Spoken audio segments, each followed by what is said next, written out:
Want a real vibes only, unfiltered take on just about anything and everything? Entrepreneur, best-selling author, speaker, and busy mom, Chelsea Husum shares her unapologetic views about life, business, and this beautifully imperfect hot mess world we face each and every day with lip service and lashes. Now here's your host, Chelsea Husum. Hello, everyone. This is the Lip Service and Lashes podcast with Chelsea Husum. I am your host, Chelsea Husum. I am so excited you are here. Today, I'm going to share some really ridiculous, embarrassing stories about myself because why not? When you're kicking off a new podcast, why wouldn't you just jump all in and show your craziness, right? So I have two stories for you today, and these stories are very solid examples of why I should be up for Mother of the Year. Okay, I'm just going to say that, Mother of the Year here. Okay, story one. I'm going to call this section a lesson in physics. Okay, so many years ago, probably let's say 10 years ago, if I had to guess, my husband and I I had a baby. I had this little baby at home. At this point, really wasn't going out much, really doing much at all, minus being at home with him. And, he's not sleeping, you're tired, whatever. So you just are pretty lame at that point and you just aren't going out and doing really anything. So we decided we were going to go out in downtown Denver on this specific night. And we start at a champagne bar, which I am a very huge fan of champagne. I love champagne. I love mimosas. That's my jam, even though I'm trying to quit drinking right now. But this was 10 years ago. So I was super psyched to, number one, be going out. Number two, to be going to a champagne bar in downtown Denver. It's super cute. I was just loving it. So definitely the bubbles, the champagne was flowing as it should have been. It was fantastic. Then we realized, let's go. We're going to pop over to our favorite steakhouse downtown, the Capitol Grill. We're going to go have a nice steak dinner. So we go over there. I'm already feeling pretty good. And I was feeling real good, let's just be honest. And, I think I had some more champagne there because I even remember they put little raspberries in it. And I was like, oh, that's so cute. So again, just guzzling more champagne. I think I had gotten a little excited because I was out of the house. We had a babysitter. I was like, oh, holy shit. It's like feeling like my old life where I was kind of fun. So, eat dinner. It's fantastic. Definitely had quite a bit. I had. So we go to leave. We met some friends out also. So we were there downtown quite a while. We go to leave and it kind of hits me that I'm pretty hammered at this point. And, my husband is driving us home. He's fine. I'm the hammered one because I've been guzzling champagne all night. And we're on the interstate going 75 miles an hour. And I feel like I'm going to puke. And it's I'm trying to hold it in. I'm trying so hard to hold it in. And no, it's coming. So I end up rolling down my window and puking out of the car as it's going down the interstate at 75 miles an hour. Okay. So that's just brutal. That's so embarrassing. It's ridiculous, right? It's not a proud moment of mine. I'm just going to say, but this is where the lesson in physics comes in, guys. So, I'm puking out the window, going really fast on the interstate. It apparently flies back into the car and splatters the puke all over the inside ceiling of my car. Okay. At this point, I feel like my husband was seriously looking at me like, Um, Considering a few options. Number one, why the hell did I ever marry this woman? Definitely, I guarantee was running through his mind. Number two, maybe I should divorce this woman because she's a raging psycho lunatic and she just puked all over the inside of our car. So yeah, that, I got it out. I probably stumbled up the stairs and just like passed out, I'm sure. So to make this even worse, I mean, it was bad already, to make it even worse, the next morning, I think my husband, he had like an early meeting or something. He had it was a weekend. He had a golf tournament or something. So had already planned, he was going to be gone all day long. So needless to say, I wake up, I am dying, like so freaking sick and hungover and feel like, oh my God, I can't even function. He's like, bye, I'm leaving. And he's pissed, as he should be, because I just was an idiot and I got puke all over the car.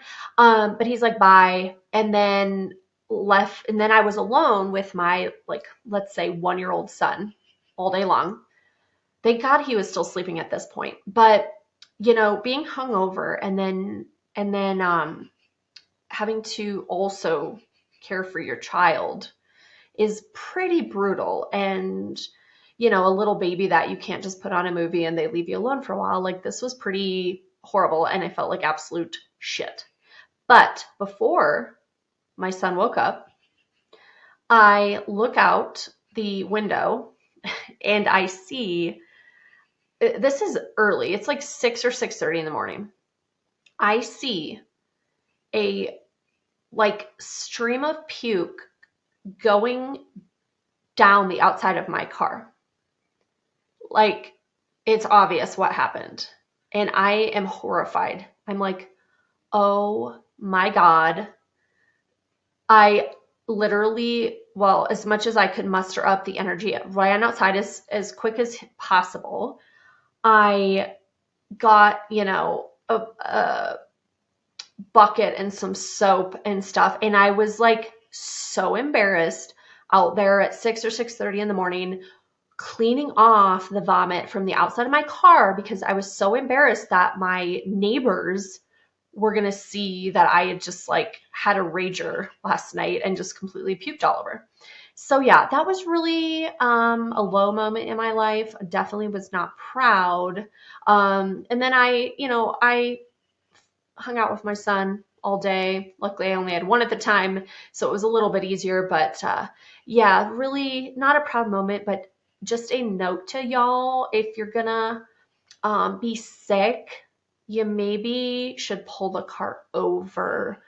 Yeah, because you're gonna have way more of a mess. Oh, also, besides cleaning off the vomit from the outside of the car, yes, I did have to attempt to clean it off the roof. The cloth roof of the inside of my car, which was not fun, and it took numerous times. And I had a lot of choice words for myself as I was doing that. So yeah, pull the car over, everybody. I'm just going to tell you, it doesn't turn out well. Okay, that's story number 1. Now, my mini story number 2. I'm going to call this Elf on the Shelf, Handcuffs, and Things That Go Buzz in the Night. Yes. So I, for years, have been doing in my little suburb in Denver, I do a monthly wine night where it's just for women who want to come meet other nice women, just make new friends, super chill, super mellow. It's not a networking group. It's just like, again, meeting friends and going out, having some wine, having whatever. So I've been doing that since like 2018. So years later, I think this was, it was sometime this year, 2024. I come home.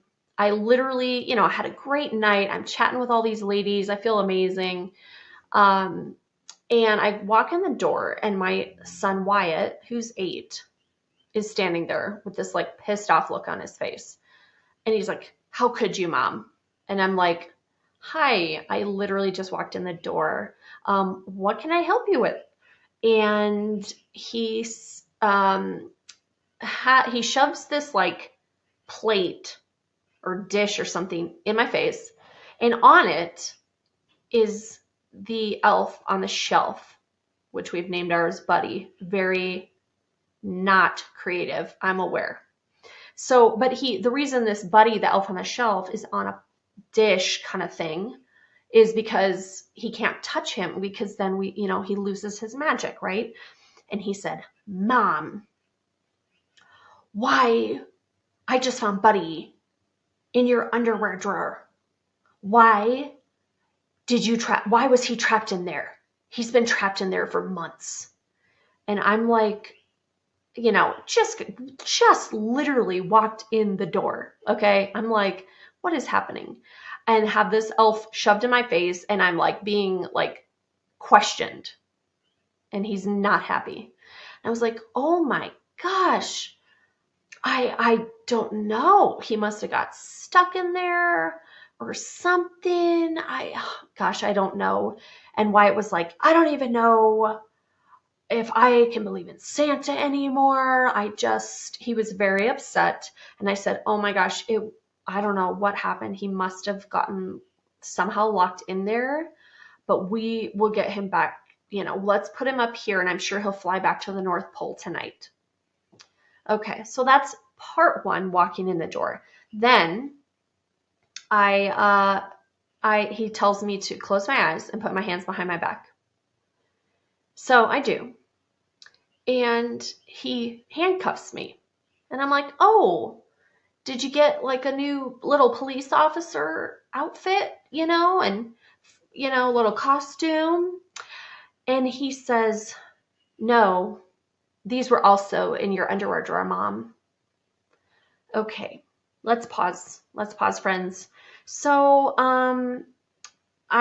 your mind could be going somewhere right now, and I'm just going to say, don't let it go there, because I'm not this kinky freak. I mean, if you use handcuffs, good for you. That's amazing. Cool. But like, these handcuffs, I swear, were like either given to me, or I don't know, some like joke gift, like probably 15 or 16 years ago, like a long time. They had red furry little fur around them. And apparently Wyatt didn't like that fur. He ripped it off, and that I found eventually was still in my underwear drawer. But okay, so let's say I got these as like a gag gift with some other random stuff like 15, 16 years ago. I threw them in my underwear drawer, which is apparently where I throw things now, the elf on the shelf and the handcuffs. But they made the move with us. Like, I forgot about them. They've just been sitting in there for years, many, many years. Okay. So as I said, you could go there, but they've just been sitting in there. They've just been sitting in there gathering dust. So I'm like laughing. I'm like, oh my God. I'm like, okay, I'm going to bed.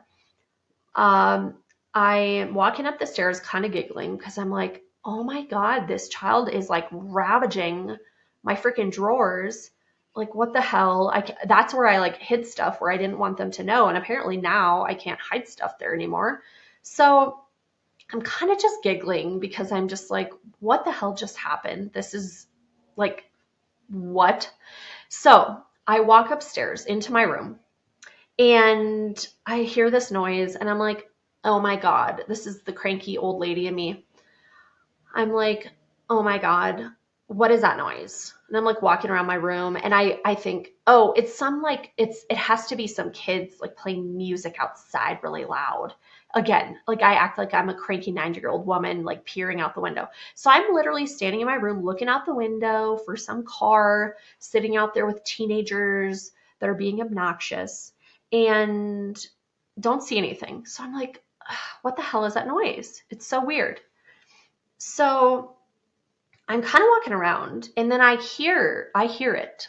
It's a buzzing noise. And I walk over to my dresser, and also in the underwear drawer, because that's again where I put just random shit, had been previously a vibrator. And I'm sorry, you can judge me. Most of you probably have one. It is what it is. Okay. Sorry, parents, if you're listening. Just plug your ears and fast forward. But it's like I'm just like looking around and I hear this buzzing coming from my big cabinet or like dresser drawer. And I'm like, oh my God, I think it's the vibrator. But it wasn't where it was on the top shelf. I find it on like one of the bottom shelves. So it's been moved.